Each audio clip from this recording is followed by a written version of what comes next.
પરવળ છે, બટેટાનું છીણ, ડુંગળી, ટમેટા અને વઘાર માટે લીમડો, આદુ મરચાં અને લસણની કળી કટ કરી લીધી છે. બાકી બધા બેઝિક મસાલા અને નિમક.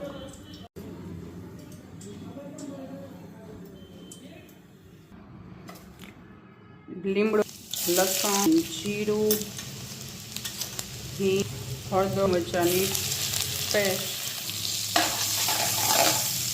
કાંદા,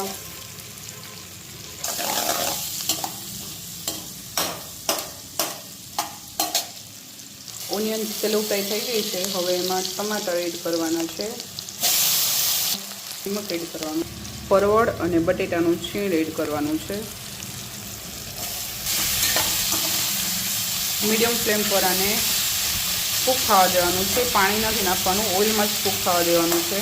5 to 7 મિનિટ માટે રાખવાનું છે ઢાંકીને. 5 થી 7 મિનિટ થઈ ગઈ છે અને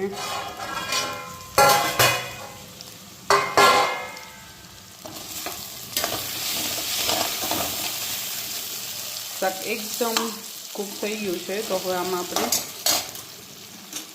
લાલ મરચું પાવડર અને ધાણા જીરું પાવડર નાખી દઈએ. ધાણા જીરું પાવડર અને હવે એકદમ મિક્સ કરી લઈએ. તો હવે પરવળની સબ્જી એકદમ મસ્ત રીતે કૂક થઈ ગઈ છે અને રેડી છે પરવળ બટેટાની સબ્જી.